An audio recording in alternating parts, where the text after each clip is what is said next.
बात हो रही है कि जो हमारे जो टीम प्लेयर्स हैं जो इस वक्त वेस्ट इंडीज़ में हैं, उनका क्या रोल होगा, उनकी क्या परफॉर्मेंस होगी, उनकी क्या स्ट्रेंथ्स हैं और क्या वीकनेसेस हैं। आमिर, मोहम्मद हफीज़ और मोहम्मद समी, इनको असेस करें। देखिए, अगर मोहम्मद हफीज़ को आप ओपन पे लेके जाते हैं तो उनका जो रोल है बहुत ज़्यादा इंपॉर्टेंट होगा पाकिस्तान के लिए, क्योंकि वो बॉलिंग भी करते हैं। अगर ये अच्छे स्टार्ट देते हैं पाकिस्तान टीम को, तो जिस तरह अभी आप मिसबाह उल हक की बात कर रहे थे या फवाद आलम की बात कर रहे थे, तो इनसे प्रेशर जो है वो ऑफ हो जाएगा। इनको आके थोड़ा सा सेटल करने का अपने आप को मौका मिलेगा, प्रेशर के बगैर खेलेंगे।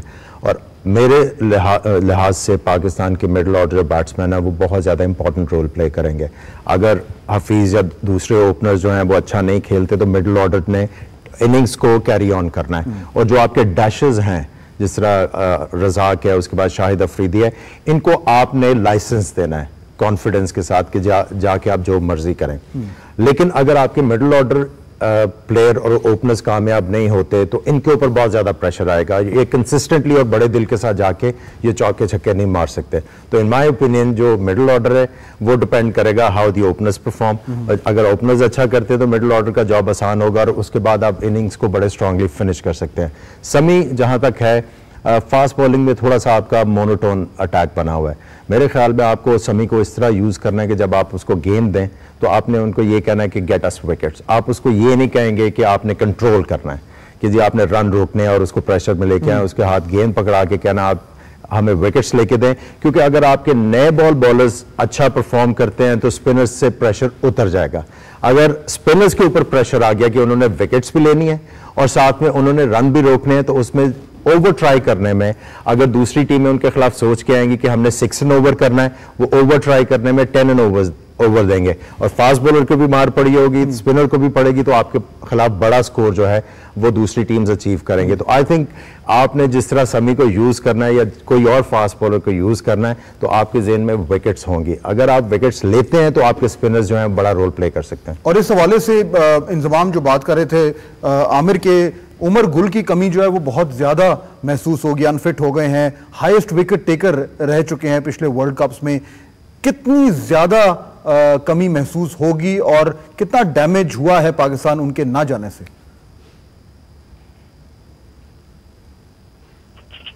जी हेलो जी इंतजाम, मेरी बात आपको आवाज आ रही मेरी? नहीं देखिए, सारे लोग इस टाइम वेस्ट इंडीज में ये समझ रहे हैं कि जिस तरह की वहाँ कंडीशन है स्पिनर्स को हेल्प मिलेगी बहुत ज्यादा, इसमें कोई शक नहीं है कि जी उनको हेल्प मिलेगी। लेकिन सारे एक चीज भूल रहे हैं कि जो वेस्ट इंडीज की कंडीशन है, जो पिचेस है उन पे बिल्कुल घास नहीं होता, बिल्कुल रफ टाइप की विकेट होती है, जो उनके ग्राउंड होते हैं बहुत ड्राई होते हैं। तो ऐसी कंडीशंस में ना बॉल रिवर्स स्विंग होने का बहुत ज्यादा चांसेस हो जाता है। तो जो हमारे फास्ट बॉलर्स है ये बड़ा मेन रोल अदा कर सकते हैं। अगर पिछला वर्ल्ड कप पूरा देख लिया जाए जो हम जीते, कि हमारे स्पिनर्स ने बहुत अच्छी बॉलिंग की, लेकिन जो उमर गुल के आखिर के जो उनसे ओवर थे, कोई जो 4 ओवर अपने आके करता था, वो डिफरेंस डाल देते थे सारा स्कोर में। तो यहाँ भी वाली चीज हो सकती है। एक तो उनकी कमी, यानी उनकी कमी महसूस काफी ज्यादा होगी उमर गुल की। हाँ, क्योंकि यहाँ रिवर्स स्विंग का ज्यादा चांस है और उमर गुल है ना रिवर्स स्विंग बहुत अच्छे तरीके से करते थे। अब आमिर है या समी है, ये भी एक्सपीरियंस बॉलर है, ये भी रिवर्स स्विंग कर सकते हैं। तो हमारा फास्ट बॉलिंग अगर उमर गुल जाता तो बहुत अच्छा था, लेकिन ये दूसरे फास्ट बॉलर्स भी बेहतर परफॉर्मेंस दे सकते हैं। बासित सईद अजमल और सलमान बट दोनों का क्रिटिकल रोल है, जरा अपना तज्जिया दें। सईद अजमल तो नो डाउट इस वक्त क्वालिटी स्पिनर हैं और वो हमारे मेन बॉलर्स में शामिल होंगे और उनसे मतलब उनकी परफॉर्मेंस बहुत ज़्यादा काउंट करेगी हमारे लिए टूर्नामेंट जीतने के लिए। रही बात अब सलमान बट की, मेरा नहीं ख्याल कि मोहम्मद हफीज़ के होते हुए सलमान बट को चांस मिले। मेरा ख्याल है वो बेंच पे बैठेंगे इस दफ़ा, क्योंकि साथ में उनकी खालिद लतीफ़ भी हैं और कामरान अकमल भी हैं।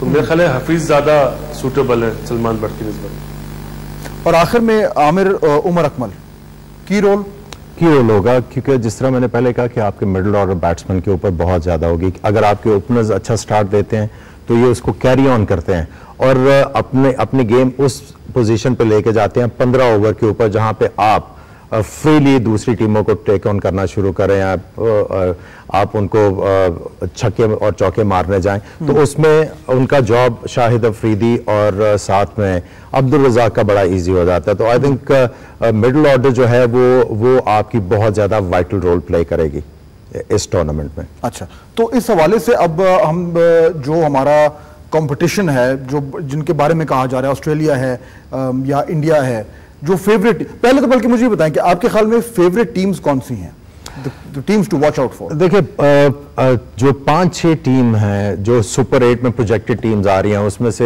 न्यूजीलैंड भी डेंजरस टीम है, there is no doubt about it. उसके साथ इंग्लैंड भी जो है वो ऑन देयर डे कुछ ना कुछ कर सकती है।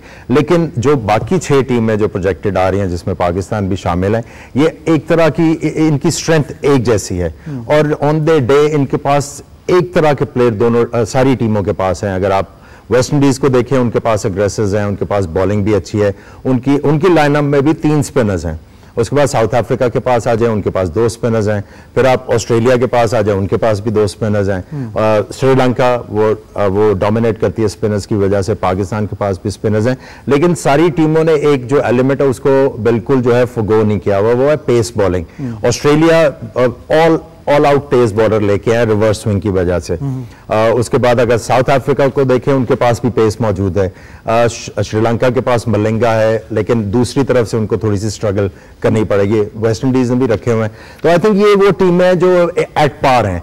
ऑन द डे जो अच्छी प्लानिंग करके आएगा दूसरी टीम के खिलाफ और कंडीशंस को अच्छा रीड करेगा और एक सिस्टमैटिक तरीके से क्रिकेट खेलेंगे, वो एक्सेल करेंगे इस टूर्नामेंट में। और अभी आप पॉइंट कर रहे थे कि उमर गुल का नुकसान, देखिए इंजरीज होती हैं, लेकिन आपके पास बैकअप होना चाहिए। अगर आपके पास बैकअप और आपने उसको रोल बताया हुआ है, जिसको भी आप साथ लेके जा रहे हैं, तो आपको मसला नहीं होगा। लेकिन मेरे ख्याल में अगर यहाँ पे जो मोहम्मद इरफान है, जो टॉलेस्ट बॉलर है पाकिस्तान के, जिसको आई थिंक बड़ा बैक किया था कोच और कप्तान ने, अगर उनको लेके जाया जाता तो मेरा ख्याल वो ज्यादा आपके लिए फीजिबल होता है। एक तो वो अननोन एंटिटी थी ऑपोजिशन के लिए, लंबा कद, 20-20 में थोड़ा सा एक्स्ट्रा बाउंस, नया बॉलर, उसको थोड़ा सा वर्कआउट करते टाइम लगता है, उसमें पाकिस्तान की पोजीशन एनहांस हो सकती थी। और ऑलरेडी जब आपके पास 3 स्पिनर्स थे, हफीज, सईद अजमल और Shahid Afridi, then there was no need to get Abdul Rehman in the side. चौथे की जरूरत नहीं थी। आपको एक वैरायटी लेके जाना चाहिए था, जो आपके पास ऐसा वेपन होता कि आप उसको बड़े अच्छे मौके के ऊपर अपने लिए यूज कर सकते।